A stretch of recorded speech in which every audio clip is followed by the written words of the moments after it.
नमस्कार दोस्तों, आज की वीडियो पहलगाम में हुए अटैक के ऊपर होने वाली है। तो दोस्तों वीडियो को लास्ट तक जरूर देखिए। चलिए वीडियो शुरू करते हैं। ये टीवी वाले भाई पिक्चर चालू करो बे। अंशु जी, विक्रम मिस्री साहब विदेश सचिव ने पूरी जानकारी दी, लेकिन लगातार क्योंकि ऑपरेशन सिंदूर के बाद आपसे बात नहीं हुई है, देश भी सुनना चाहेगा कि भारतीय जनता पार्टी के सांसद जो ऑपरेशन सिंदूर है और ऑनगोइंग ऑपरेशंस है, क्योंकि ये किरण रिजिजू साहब ने भी कहा कि ये ऑनगोइंग ऑपरेशंस है, क्या हम माने कि युद्ध स्तर पर भारत पाकिस्तान के जो नापाक इरादे हैं, क्योंकि 15 शहरों पर उसने बीती रात भी हमला करने की कोशिश की, हमने सबको नाकाम किया है और आगे बढ़ रहे हैं। अच्छा, ये बिल्कुल जो अभी प्रेस कॉन्फ्रेंस से बताया गया कि भारत के 15 शहरों पर टारगेट करने का पाकिस्तान ने प्रयास किया, जिसे भारत की अभेद्य सुरक्षा प्रणाली ने नाकाम कर दिया और लाहौर के एयरबेस का जो डिफेंस सिस्टम है वो डिस्ट्रॉय कर दिया गया। टेक्निकल एक्सपर्ट्स आपके साथ बैठे हैं अंजना जी, जो इस विषय की टेक्निकलिटी को बताएंगे। जैसे अभी टेक्निकल एक्सपर्ट बता रही थी और दो आपके पास आर्मी के पूर्व अधिकारी बैठे। मैं इसका दूसरा पक्ष बताना चाहता हूं। आप सोचिए कि मोदी जी के नेतृत्व में जो नीतियां रही उनका क्या बदलाव आया। हमारी सरकार आने के बाद सबसे ज्यादा अगर जोर दिया गया तो इंडिजिनस डिफेंस प्रोडक्शन, यानी हमारा घरेलू रक्षा उत्पाद। और आज स्थिति यह है कि हमारे लगभग 73 से 74% इक्विपमेंट केवल भारत में बनते हैं। आज हम एक्सपोर्ट करने की स्थिति में हैं और 20,000 करोड़ का एक्सपोर्ट कर रहे हैं। अब यहां दो चीजें आई, एंटी मिसाइल सिस्टम और ड्रोन। अब यहां मैं बताना चाहता हूं कि जो लोग कुछ समय पहले, आपको ध्यान हो अंजना जी, आपके चैनल पर बैठ के ज्ञान देते थे कि रशिया यूक्रेन की लड़ाई चल रही है, हम खुल के यूक्रेन के पक्ष में नहीं है। रशिया के पास S-400 एंटी मिसाइल सिस्टम है जो दुनिया के सबसे एडवांस एंटी मिसाइल सिस्टम में माना जाता है।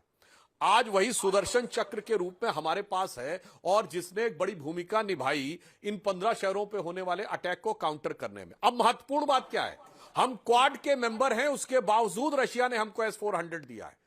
बात तो सही है। यह सरकार की दक्षता होती है, टेक्निकल एक्सपर्टीज उनके पास होती है, आर्मी के पास, पर सरकार का काम होता सुरक्षित करना। अब ड्रोन की बात आई, हम रशिया से S-400 ले रहे हैं, फिर भी अमेरिका हमको प्रीडेटर ड्रोन दे रहा है। और प्रीडेटर ड्रोन हम पाने वाले नेटो के बाहर के एकमात्र कंट्री है जिससे एग्रीमेंट हुआ है। तो आप यह देखिए कि भारत की सुरक्षा को अभेद्य बनाने का जो एक दीर्घकालिक योजना, एक long term planning Modi ji की सरकार ने पिछले कुछ वर्षों में की थी। और शायद बहुत से लोगों को जानकारी ना हो, मैं डिफेंस कमेटी का भी मेंबर था, इसलिए मुझे पता है कि इमरजेंसी डिफेंस प्रोक्योरमेंट पिछले कई सालों से पहले से चल रहा था, जिसकी वजह से पर्याप्त मात्रा में आर्म्स एंड एमुनेशन की व्यवस्था भारत के पास है। तो इस कारण से हम यह कह सकते हैं कि कूटनीतिक दृष्टि से भी भारत को सामरिक दृष्टि से कितना मजबूत किया जा सकता है, यानी डिप्लोमेटिक डायमेंशंस को मजबूत करते हुए भारत को मिलिट्री वाइज कितना स्ट्रांग किया जा सकता है, इसकी व्यवस्था सरकार ने करके रखी थी। और यह कारण है। अब यहां पे एक और बात भी है, वैसे देखिए एक्सपर्ट्स बोलेंगे, जो चाइना का सिस्टम है वो HQ-9 और 16, यहां पर कुछ विशेषज्ञों की यह भी राय है कि अगर वो इतना इफेक्टिव था तो हमारे जो मिसाइल के अटैक हुए उसको काउंटर करना चाहिए था। उसका एक और कारण भी हो सकता है कि भाई चाइना का क्लेम था, पर अगर रियल वॉर में उसके सिस्टम का यूज हुआ है तो पहली बार हुआ है। तो अब यह भी दिखाई पड़ता है कई बार, जैसे अब मैं दर्शकों के सामान्य समझ के लिए कह दूं, आप कोई गाड़ी खरीदते हैं तो वो कहते हैं इतना एवरेज देगी, मगर जब आप रियल में रोड पे चलाते हैं तब आपको समझ में आता है कि एवरेज और मेंटेनेंस का जो दावा कंपनी का था वो कितना नियर टू रियलिटी है। अब मुझे ऐसा लग रहा है कि इस डिफेंस सिस्टम को अगर देखें तो हमें यह भी समझ में आ रहा है कि जो हमारा डिफेंस सिस्टम है उसकी कैपेबिलिटी क्या है और उनकी भी। वैसे यहां पर जो टेक्निकल एक्सपर्ट्स उन्हें बेहतर पता होगा, S-400 की जो कैपेबिलिटी है वो लॉन्ग डिस्टेंस में भी ज्यादा है।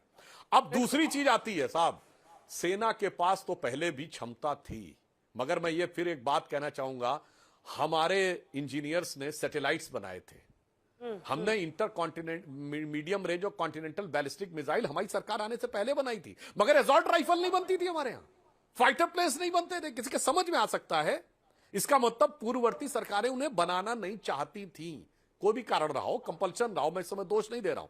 मगर मोदी जी की सरकार ने आज बनाने का प्रयास किया तो आर्म्स एंड एमुनेशन के लगभग हर डायमेंशन में भारत काफी हद तक आत्मनिर्भर है। इसके लिए हमारी सरकार की नीति, हमारी सरकार की प्रिक्योरमेंट की नीति, हमारी सरकार की डिप्लोमेटिक नीति, उसने आर्मी के मनोबल को, यानी तीनों सेनाओं के मनोबल को स्ट्रांग करने और उन्हें सशक्त करने का उदाहरण दिया। एक अंजना जी मैं और याद दिलाना चाहता हूं, जल्दी से। अप्रैल 2019 में लोकसभा चुनाव के दौरान, दर्शकों को न याद हो तो मैं रिमाइंड कर रहा हूं, अचानक एक मैसेज आया था कि दोपहर 12 बजे प्रधानमंत्री राष्ट्र के नाम संबोधन देंगे। सब लोग घबरा गए थे कि अरे पता नहीं क्या चीज बंद होने वाली है, मगर शायद लोगों को न याद हो तो याद दिला दूं, वो 12 बजे आकर मोदी जी ने बताया क्या था कि भारत ने अर्थ की लोअर ऑर्बिट में आते हुए किसी भी ऑब्जेक्ट को सटीकता से डिस्ट्रॉय करने की कैपेबिलिटी हासिल कर ली है, और यह हासिल करने वाले हम दुनिया के सिर्फ चौथे देश हैं।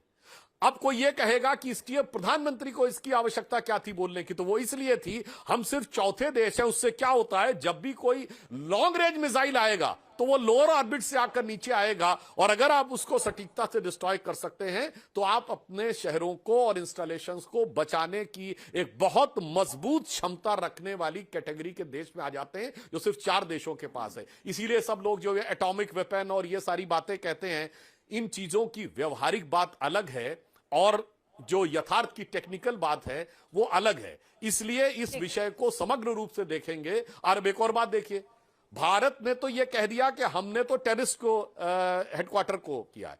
आज पाकिस्तान इंटरनेशनल लेवल पे जवाब क्या देगा कि उसने भारत के कौन से चीज को टारगेट किया और क्यों टारगेट किया। हमने यह भी बताया टारगेट किया, और हमने यह भी बताया क्यों टारगेट किया। यह जवाब आज पाकिस्तान के लिए अंतर्राष्ट्रीय बिरादरी को देना बहुत मुश्किल होगा। 3 बड़ी बात है जिस पर अब मैं चर्चा आगे ले जाना चाहती हूँ। एक तो आपने डिफेंस प्रोक्योरमेंट की बात की, तो इसमें कोई दो राय नहीं है कि चाहे वो S-400 हो जो हमने रूस से लिया, हालांकि थोड़ी बहुत अमेरिका कर रहा था उस समय, लेकिन हमने प्रेडेटर ड्रोन्स भी उनसे लिए हैं। इजराइल से हमने जो ये हैरप ड्रोन्स लिए हैं वो आज काम आ रहे हैं।